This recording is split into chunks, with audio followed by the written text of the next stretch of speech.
안녕하셨습니까? 할라데이 시즌이라 많이 바쁘시죠? 그럼에도 불구하고 이렇게 청취해 주셔서 참 반갑습니다. 오늘은 Fibrocystic Breast, 우리말로 말하면 섬유 낭종성 유방입니다. 옛날에는 이거를 하나의 질병으로 알았는데 요즘은 이것이 질병이 아니라고 이름을 아주 짧게 바꿨습니다. 그래서 그냥 Fibrocystic Breast 그리고 섬유 낭종성 유방. 이것은 양성입니다. 우선 그 다음에 아기 나이를 하시는 30대에서 50대 그 연령층에 계신 분들은 두 분 중에 한 분은 이런 그 섬유 낭종성 유방을 경험하십니다.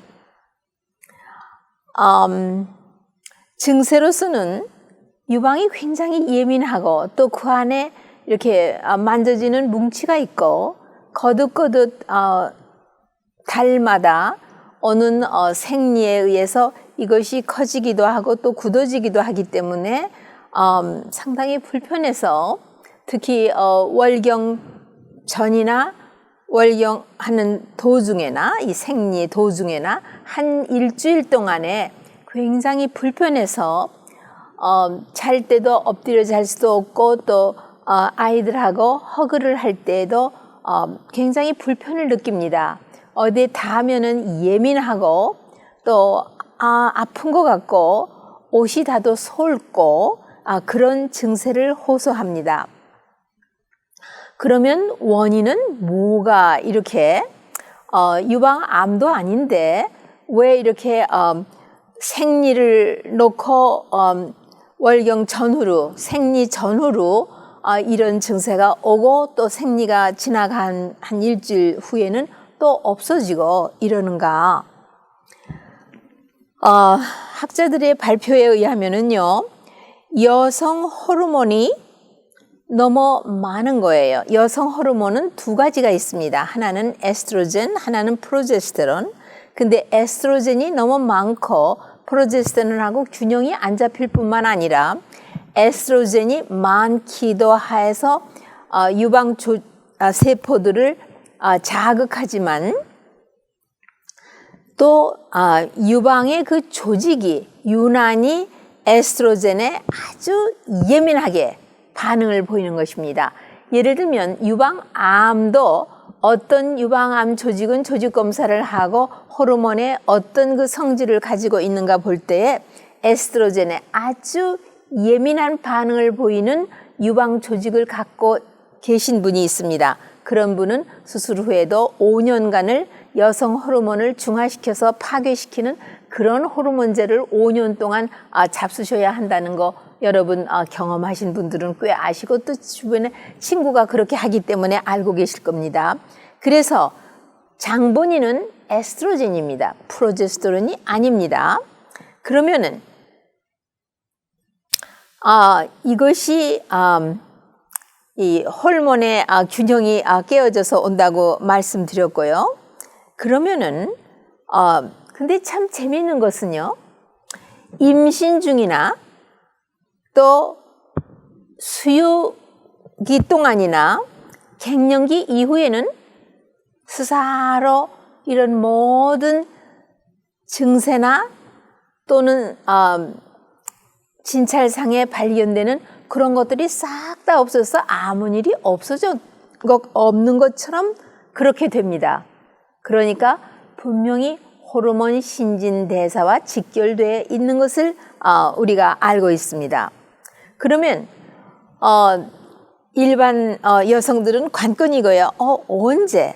이게 양성이라고 그러셨는데 그럼 언제 의사한테 찾아가 봐야 합니까?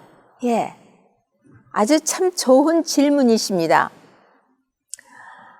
새로운 유방에 새로운 만져지는 뭉치가 생겼다든지 유난히 딱딱한데 점점 커지기는 해도 수그러드는 월경 생리 후에도 수그러들지 않는 경우, 그리고 아주 중요한 것은 생리 후면은 이 양성 섬유 낭종성 유방은 월경 후에 그 모든 증세나 이 사인이 없어지는 것입니다.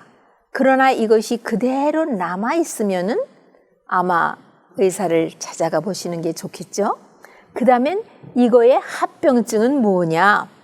가장 염려해야 하실 것이 이거 암 되는 거 아닌가? 왜냐하면 유방에 만져지는 뭉치가 있고 또 그게 든든하니 딱딱하다.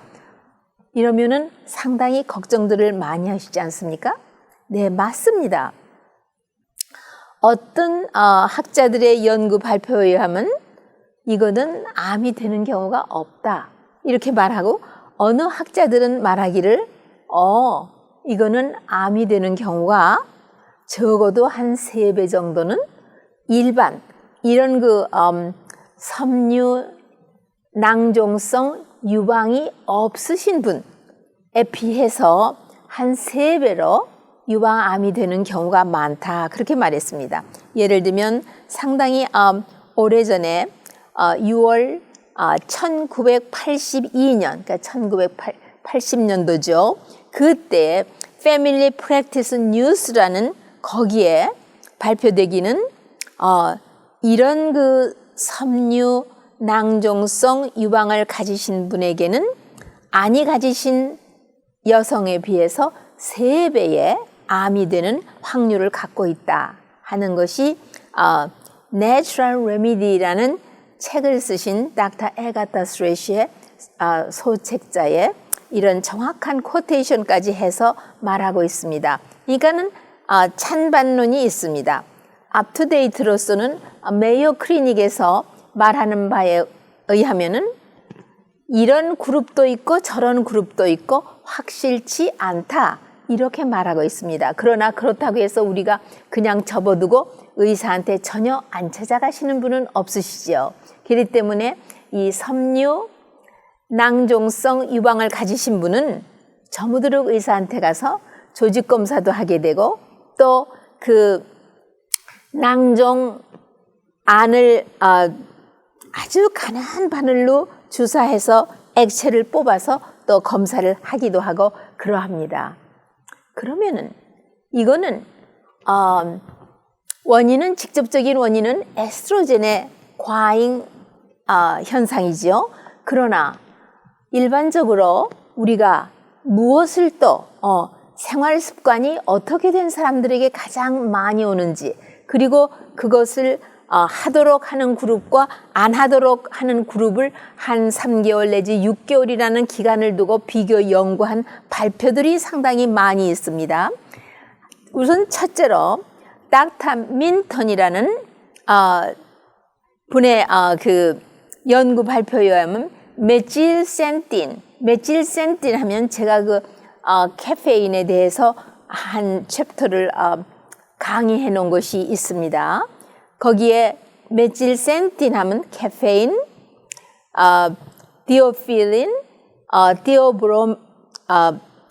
디오브로민 이런 모든 것들을 통합해서 말하기를 그러니까 카페인보다는 좀 더 광범위한 것을 말하면서 메틸센틴이라고 말합니다. 이 물질은 구체적으로 어디 있느냐 하면 커피, 홍차, 콜라 드링크, 그 다음에 초콜릿, 그 다음에 빨간 고기. 네, 거기에 주로 있습니다. 이것이 바로 이런 문제를 일으킨다고 그렇게 학자들이 말하는데 이것을 전적으로 끊도록 한 다음에 6개월 후에 검사를 해보니까 상당히 호전된 것이 알려져 있습니다. 이것은 메디컬 월드 뉴스 1979년 그러니까 1800년대죠. 그때 발표한 것에 그러하고요. 그 다음에 Journal of American Medical Association에서 이것도 1979년입니다. 그러니까 1800년대죠. 그때에 비교 연구를 했을 때에 이 메틸센틴 계통의 드링크나 초콜릿이나 레드밋이나 붉은 고기나 이런 것을 안 잡수심으로써 호전되신 분이 얼만큼 많으냐 하면 65% 이상이 호전된 것이 발표되어 있습니다. 물론 니코틴, 담배, 그 다음에 알코올, 그 다음에 체중 과다 이런 것들은 상당히 이런 것들을 발병시키게 도움을 주고 있습니다. 뿐만 아니라 의복을 어떤 의복을 입었느냐, 그러니까 호르몬 신진대사의 균형이 깨졌지만 그 라이프 스타일을 비교하고 발표할 때 어떤 사람들에게 가장 많이 이런 비정상적인 현상이 나타나느냐, 아직 질병이라는 그런 태그를 붙이기에는 너무 빠르고 그 다음에 비정상적인 현상이라고 볼 수 있는 것입니다.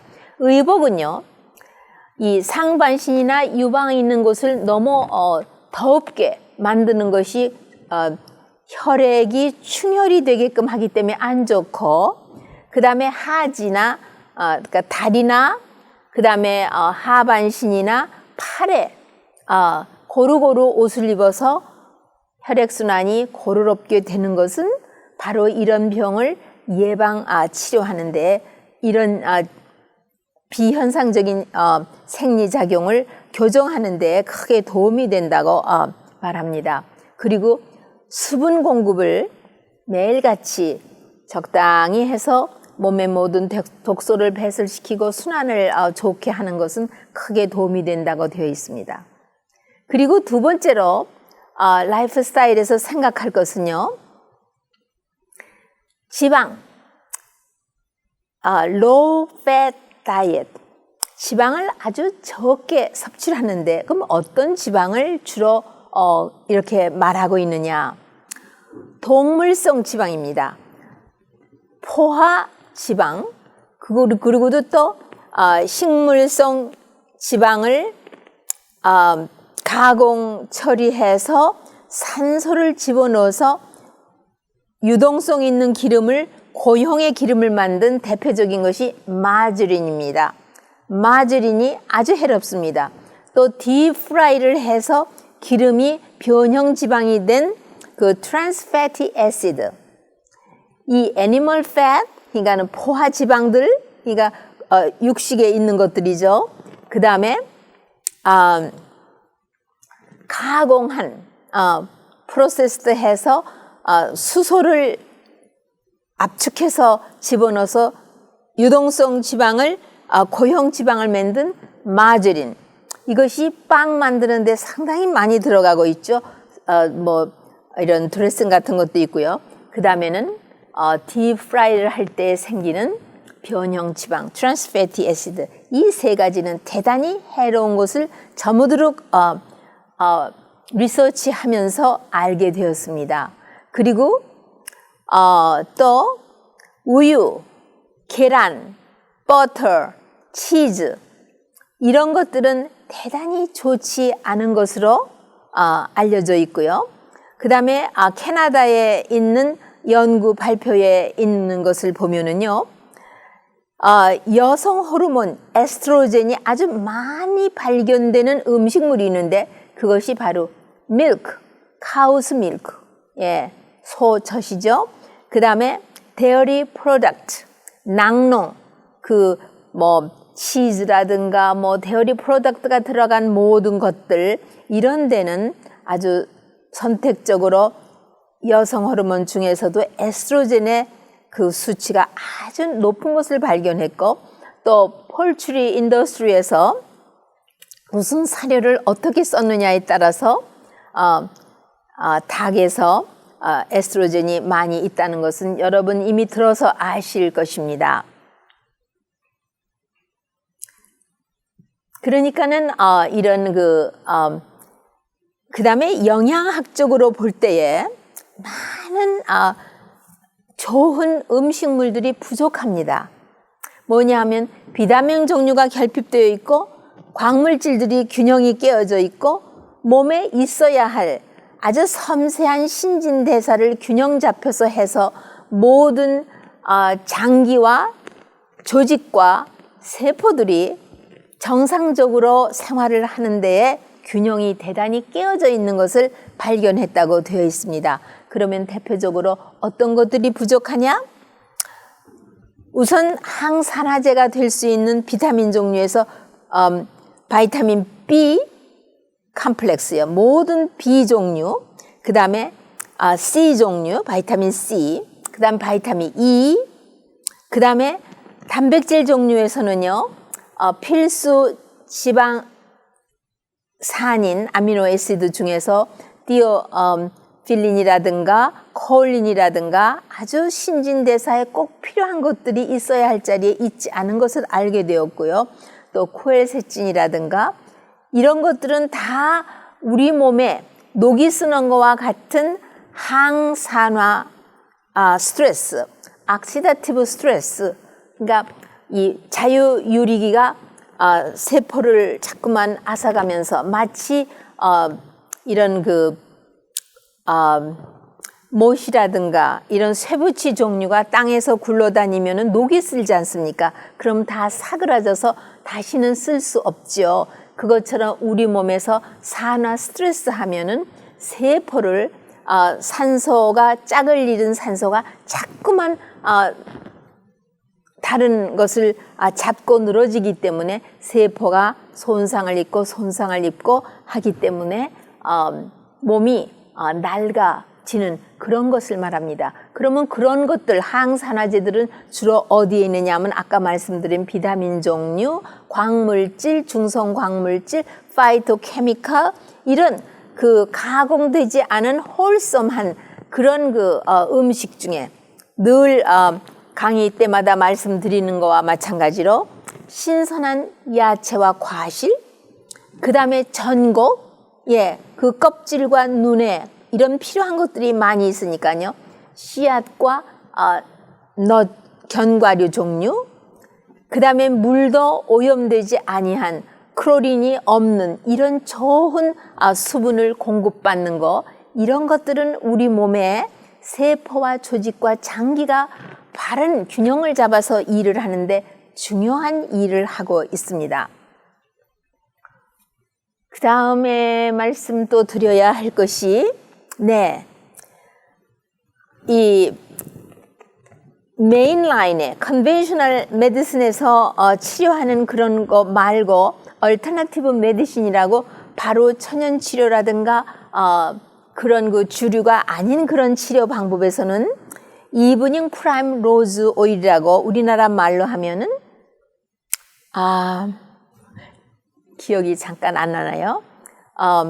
이 기름은 주로 무엇이냐 하면은 리노릭 애시드라고 해서 비슷한 리노릭 애시드가 있는 건 보레지 오일도 있고 또 블랙 커런트 오일도 있고 이것이 다 씨앗이나 넛 종류에 존재하며 아보카도에도 존재하고 무슨 오메가 3니 뭐 오메가 6니 뭐 이런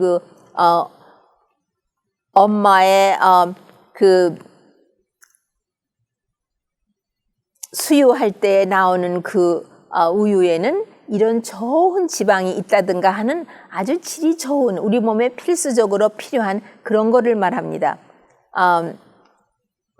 이 프라임 로즈 오일을 공급한 분에게서는 이런 문제들이 다 정상적으로 회복이 되며 돌아오는 것을 많이 보았다고요. 근데 얼마 동안을 먹이냐면 2달 내지 3개월만 먹어도 벌써 호전이 되고 있는 것을 많이 보았다고 합니다. 또 약초 중에서는 체이스트 트리 베리라고 하는데 이것은 에스트로겐과 프로제스테론의 균형을 딱 잡아주는 그런 일을 하는 약초 중에 하나입니다. 그리고 또 한 가지 참 재미있는 것은요. 이상하게 이런 질병을 가지고 있는 분들은 갑상선 기능이 비정상이라고 할 수는 없으나 정상치에서 항상 이 밑에 부분을 차지하고 있으며 옥토분이 부족하고 혈액검사에서 또 갑상선 호르몬을 공급해 줬더니 바로 이 섬유 낭종성 유방이 호전된 것을 많이 보았다고 발표를 합니다. 그러면 옥토분이 어디 있는 것을 사용했을 때에 호전 반응을 보였느냐 하면은 elementary, 아주 그냥 그 원소가 들어있는 루골스 솔루션이라고 하는 데는 요 한두 방울, 뭐 세 방울, 뭐 요렇게 물에 타서 먹는 아주 그 엘리멘탈, 그러니까 아주 원소 그대로 들어있어서 들어가자마자 활성화되는 그런 것을 말씀드리는 것이고요. 켈프 같은 내추럴 리소스의 아요다인은 왜 흡수가 돼서 작용하는데 그만큼 효과가 없고 차라리 갑상선 호르몬, 바로 센트로이드라든가 이런 것을 갑상선 저하증 환자처럼 취급해서 했을 때에 굉장한 효과를 보여주고 있었다고 합니다. 저는 이런 모든 것을 공부하고 또 환자들을 이렇게 대해서 보았던 경험들을 다 추리해 볼 때에 분명히 에스트로겐과 프로제스테론, 여성 호르몬의 두 것이 균형이 깨져서 에스트로겐은 많고 프로제스테론은 적은데 왜 이렇게 호르몬의 임밸런스가 왔느냐. 참 아주 요 키 포인트는 알면 너무나 좋겠습니다. 예, 그럼 한 가지를 더 말씀드리고 그것을 정립해서 우리 같이 생각을 나누어 보시기로 하겠습니다. 우리는 지금 공기오염, 물오염, 그 다음에 우리가 매일같이 아침 저녁으로 먹어야지만 생존할 수 있는 음식물에 대한 오염, 그 중에서도 특별히 페스티사이드, 그 다음에 펀지사이드, 그 다음에 환경에서부터 오는 그런 그 폴류탄트, 오염, 이런 거 우리가 또 과로하고 잘 때 자지 않고 참 쉴 때 쉬지도 못하고 생활하시는 분들에게서 몸에서 신진돼서 찌꺼기를 다 배설시키지 못하는 웨이스트 탁신 뭐 해가지고 우리 몸에 여러 가지 처리되지 못한 것들이 많이 있습니다. 그러나 일부에서는 무엇을 해봤느냐 하면은요, 그 밀크 칫솔에서 나오는 실레마린, 제가 실레마린에 대해서 언젠가 한번 강의한 적이 있죠. 그 실레마린을 이러한 그 증세를 가지고 고생하실 분들에게 사용을 해봤어요. 그 해독시키는 우리 몸의 모든 케미칼 성분이나 노폐물을 해독시켜서 배설시키는 간을 도와서 할 수 있는 그런 것들을 해보았습니다. 굉장한 효과를 거두었습니다. 바로 이 섬유 낭종성 유방이 호전되고 그러한 그 자잘구레하지만 달마다 오는 이 고통이 당하시는 분에게는 적지 않은 것입니다. 그것이 호전이 된 것을 발표를 하고 있습니다. 그 다음에 또 이 항산화 중에서도 소나무 속껍질에서 뽑은 그 파인박에서 뽑은 그런 그 피크노지놀이라는 항산화제가 있고요. 또 포도의 씨앗에서 뽑은 그 엑스트랙트 축출물이 있습니다. 굉장히 파워가 있는 슈퍼 파워풀한 항산화제인데 이런 거를 사용해 봐도 굉장히 호전되는 것을 보았습니다. 자, 그러면 이제 우리는 어떻게 이 불편을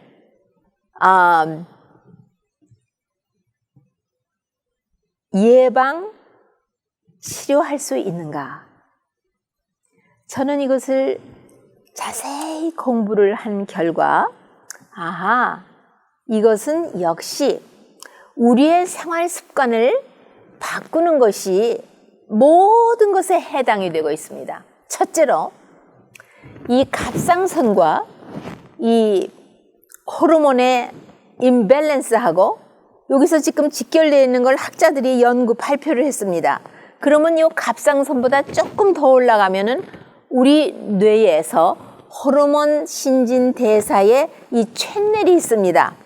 제가 멜라토닌에 대해서 말씀드릴 때 피니알 바디, 송과체에서부터 그 송과체에서 분비되는 멜라토닌이 취입 호르몬입니다. 우리가 잠자리에 들어서 잠이 딱 들 때에 이 멜라토닌이 분비한다고 했죠. 그래가지고 밑에 있는 다른 호르몬들을 다 체인으로 계속 단계적으로 깨우고, 아침 우리가 일어나기 2시간 전에 갑상선을 깨우고, 갑상선은 그때 다시 부신 피질과 또 췌장과 여자에게는 난소, 남자에게는 고환을 깨운다고 말씀드렸습니다. 그렇다면은 우리의 라이프 스타일과 직결되어 있는 이 비정상적인 생리, 바로 이 섬유 낭종성 유방의 원인은 우리의 라이프 스타일에 있는 것입니다. 여러분이 반드시 일찍 자고 일찍 일어나며 규칙적인 생활을 하고 제 시간에 자고 제 시간에 일어날 뿐만 아니라 제 시간에 식사하고, 이러한 모든 리듬을 지켜서 갑상선이 제 시간에 깨어나서 난소와 고환을 깨울 수 있다면은 호르몬의 균형이 잡히게 되어 있습니다. 네, 왜냐하면 한 달을 주기로 난소에서 난자가 성숙되어서 배난이 되기 위한 이 균형이 정상적으로 안 될 리가 없는 것입니다. 그러면 몇 시에 자야 되느냐? 호르몬 신진대사의 균형을 잡아주기 위해서는 늦어도 10시, 12시에서 2시간 전에 주무시고 아침 6시, 이 8시간은 누구에게나 꼭 잠을 자되 숙면을 해야 되며, 숙면을 하기 위해서는 잠자리에 드시기 서너 시간 전에 위를 비울 수 있도록 일찍이 저녁 식사를 가볍게 하셔야 되고, 낮에 햇빛과 신선한 공기가 있는 데서 옥외 활동을 해서 운동을 해서 스트레스를 해소해 주셔야 숙면을 취할 수 있고, 음식은 뭐라 하면 가공식품이나 정제식품을 피하셔야 됩니다. 정제식품 하면 흰쌀, 흰밀가루, 설탕, 그 외에 또 뭡니까? 기름, 정제한 기름. 요즘은 단백질도 정제했죠. 뭐 그루틴, 밀에서 뽑은 건 그루틴, 또 콩에서 뽑은 거는 또 단백질이 또 나오고 있습니다. 이렇게 모든 정제식품, 그 다음에 가공식품, 많은 케미칼이 수도 없이 첨가된 이런 가공식품, 이런 거를 다 피하고, 물도 아주 정결한 물을 잡수고. 왜? 우리 몸에 참 이렇게 몸이 섬세하고 잘 만들어질 수가 없는 살아있는 기계이기 때문에 여기에다 가장 좋은 기름, 가장 좋은 극상품 음식으로 여러분 몸을, 그 다음에 유유하게 규칙적으로 이렇게 모든 천연의 생명의 법칙을 따라서 하신다면은 이런 것들쯤은 문제없이 균형이 딱 잡히는 그러한 생활을 하심으로 자녀를 낳아도 아주 건강한 아들, 딸을 낳으실 수 있는 그런 축복은 이미 여러분에게 주어졌는데 우리가 그렇게 하지 않기 때문에 누리지를 못하는 것입니다. 제가 건강한 삶의 비결 8가지를 미리 벌써 강의를 해놨습니다. 왜냐하면 많은 질병을 얘기할 때 다 연결이 되어 있기 때문에 미리 기초적인 것을 강의를 해놨으니 그거를 다시 리뷰하시고 이러한 달마다 찾아오는 고통에서 벗어나실 뿐만 아니라 행복을 받아 누리시는 여러분이 되시기를 간절히 바라는 마음이 있습니다. 다음 이 시간에 또 아주 중요한 것을 지금 준비하고 있습니다. 다시 뵙게 되기를 기다리면서 이 시간 마치겠습니다.